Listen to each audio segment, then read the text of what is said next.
Vous devez obligatoirement mourir avant de vous éveiller. Vous devez lâcher prise sur la vie que vous croyez avoir, vos blessures, vos problèmes, etc., pour que vous puissiez renaître et enfin reconnaître que vous êtes la vie elle-même. Bonjour à vous, mes chers abonnés, qui souhaitez suivre la voie de l'éveil pour améliorer vos vies. C'est avec un réel plaisir que je vous retrouve aujourd'hui pour vous proposer cette vidéo de base afin de vous accompagner progressivement vers votre éveil. Aujourd'hui, je vous parlerai de l'ego et vous expliquerai le concept de mourir avant de vous éveiller. Prenez 2 secondes pour aimer la vidéo, la partager avec vos proches et à la fin, si vous avez apprécié et appris quelque chose, laissez-moi un commentaire.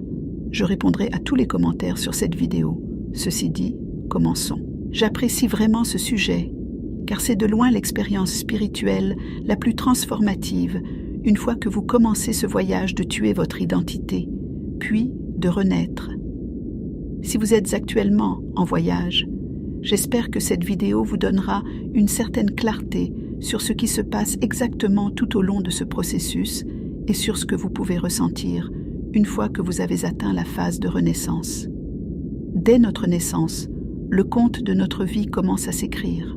Dès nos premiers souffles, nous sommes accueillis par ce monde avec un prénom qui deviendra notre identité. Nous grandissons dans un environnement qui nous conditionne, façonnant notre manière de voir et de penser. Notre personnalité, c'est l'empreinte de cette réalité qui nous entoure.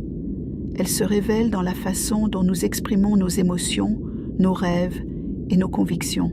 En grandissant, nous développons des désirs, des valeurs, des croyances, toutes ces étiquettes qui forment le puzzle complexe de notre identité. Nous les revendiquons pour nous définir en tant que personne unique. Chacune de ces pièces est un élément de notre histoire, une couche de couleur sur la toile de notre existence. Ainsi, dès le premier acte de notre vie, nous devenons les auteurs de notre propre récit. Chaque choix, chaque expérience, chaque émotion, ils contribuent à écrire les pages de notre histoire. Le livre de notre vie est une œuvre en constante évolution, un mélange complexe de joie, de peine, de réussite et d'échec. Si je vous demandais à ce moment de vous décrire, vous comprendrez que tout ce que vous allez dire n'est en réalité qu'une facette d'une histoire liée à votre personnage. Ce n'est pas votre véritable essence. Le voyage spirituel est, selon mon point de vue, l'une des expériences les plus déchirantes, mais aussi les plus splendides que quiconque puisse traverser. C'est le moment où cette histoire que vous aviez longtemps considérée comme la vôtre commence à se fissurer. Il devient clair que tout, et je dis bien tout ce que vous pensiez connaître, n'était pas nécessairement la réalité. Au cours de ce processus, il s'agit davantage de lâcher prise, de désapprendre, que d'acquérir de nouvelles connaissances. C'est un voyage qui vous emmène au-delà des frontières de votre zone de confort, vous obligeant à remettre en question ce que vous pensiez être la vérité. Vous découvrez une profondeur et une complexité qui transcendent votre compréhension antérieure. C'est un processus à la fois exigeant et gratifiant, qui vous invite à explorer les profondeurs de votre âme et à vous redéfinir d'une manière qui dépasse l'entendement. L'ego joue un rôle central dans cette lutte intérieure. Dès que vous commencez à défaire ces liens qui vous attachent, l'ego réagit. Il se comporte comme un gardien zélé, craignant que sa propre existence soit menacée. Il vous murmure que si vous abandonnez certaines de ses croyances ou identifications, vous risquez de disparaître. Cette peur de l'annihilation est ce qui génère tant de résistance dans ce voyage. C'est pourquoi tant de gens perçoivent le changement comme une tâche ardue. L'ego est comme un enfant capricieux qui refuse de lâcher son jouet, même s'il en possède une multitude. Il veut maintenir son emprise, convaincu de sa réalité indiscutable.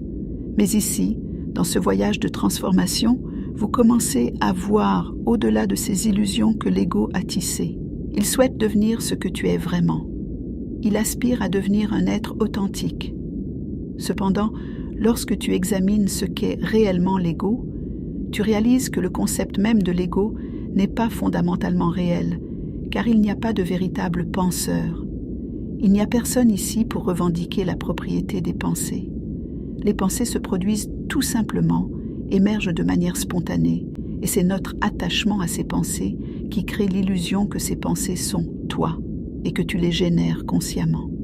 Lorsque tu te libères de cette illusion, tu commences à percevoir que les pensées sont comme des nuages passant dans le ciel de ta conscience, sans qu'il y ait un toi distinct qui les crée. C'est un moment de profonde prise de conscience où tu reconnais que ton véritable être réside au-delà de ces pensées, dans cet espace de conscience pure et non conditionnée.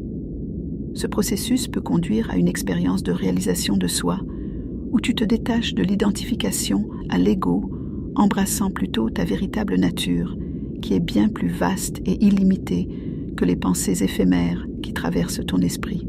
Mais l'ego n'est en réalité qu'une fausse représentation de soi-même, une illusion qui nous éloigne de notre véritable nature spirituelle.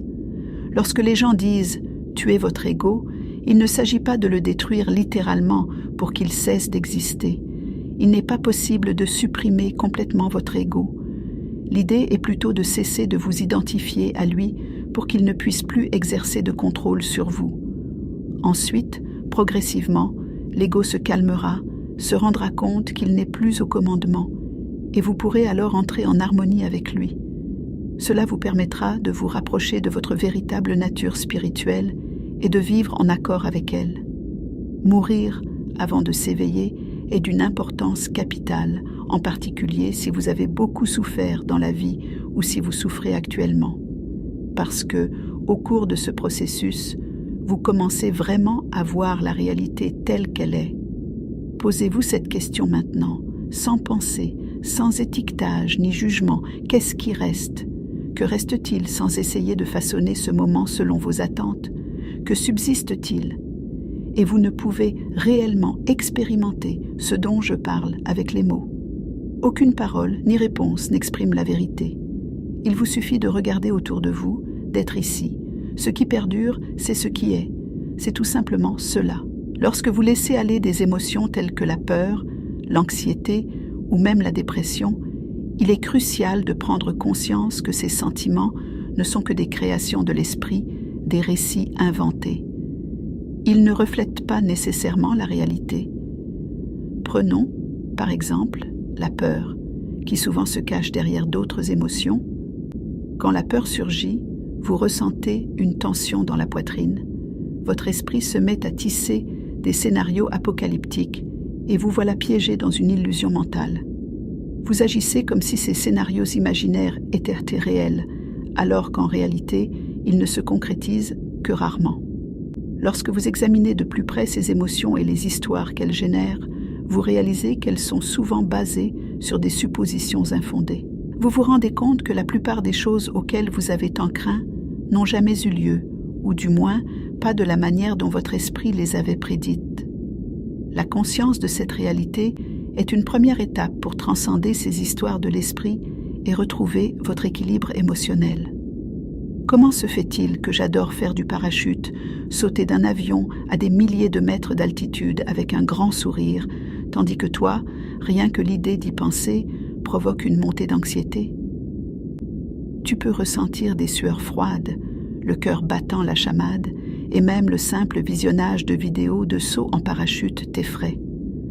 Cela met en lumière comment nos réponses à des situations risquées varient d'une personne à l'autre, en fonction de notre bagage personnel. La seule différence entre toi et moi, c'est ce qui se passe dans nos pensées et nos émotions. Tu réagis complètement différemment de moi, mais si tu retires la résistance à ces pensées et émotions qui accompagnent la peur, et que tu prends du recul pour observer ce qui se passe réellement, tu verras que, oh, il y a de l'énergie qui vibre dans ta poitrine, et ça ne fait pas mal. Ce n'est même pas une mauvaise chose, c'est simplement de l'énergie. Oh, et les pensées surviennent aussi, mais elles surviennent sans qu'il y ait quelqu'un pour les croire. Il n'est pas nécessaire de croire en ces histoires. Il n'est pas nécessaire de qualifier ces sensations inconfortables comme étant mauvaises, car en réalité, ce ne sont que des flux d'énergie. Ce que vous lâchez, ce sont les histoires, les récits que vous avez entretenus, et ce sont ces mêmes choses qui doivent disparaître pour que vous puissiez renaître dans la vérité. Retirez les étiquettes et les histoires que vous vous racontez dans votre tête et observez ce qui reste. Ce sont simplement des choses qui se produisent, mais elles ne se produisent pour personne en particulier. Tu n'as pas besoin de les réclamer comme étant toi, car elles ne te définissent pas directement. Tu n'es ni tes émotions, ni tes pensées. Arrête de t'identifier à elles. Tu as conscience de tout ce qui se produit. Tu n'es ni le corps, ni l'esprit, bien que ces éléments soient une partie de toi. Ils ne sont pas toi en tant qu'entité individuelle. La mort peut être douloureuse, et il n'est pas possible d'échapper à la douleur, mais la souffrance est évitable. Cette mort ressemble à la destruction de toute ta réalité, car en réalité, c'est bien le cas. Il est normal de pleurer l'ancienne version de toi, et il est naturel de traverser une période d'isolement, car c'est l'univers qui te prépare à ta renaissance. Donc, accepte de mourir pour t'éveiller dans une nouvelle vie. Laisse ton ego mourir, c'est-à-dire ne lui accorde pas d'importance, car en lui accordant de l'importance, tu t'identifies à lui et tu finis par croire que c'est toi. Les pensées dans ta tête ne sont pas toi, elles ne proviennent pas de toi. C'est ça les illusions de l'ego, les illusions du mental. Le moment est venu de découvrir la vérité et de vivre en harmonie avec elle, plutôt que de rester prisonnier des histoires et des limitations de l'esprit. Car ce que tu es, c'est une énergie illimitée.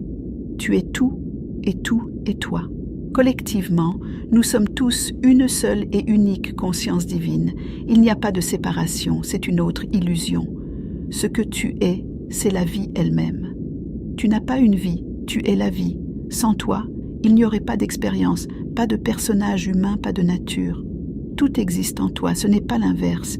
Tu n'es pas dans ce monde, le monde est en toi. Une fois que tu renaîtras, tout ce que je dis deviendra si clair que tu pourras le percevoir. Ce qui est amusant dans tout ce processus, c'est que c'est ce que nous avons toujours été en réalité. Nous n'avons jamais été ce que nous pensions être.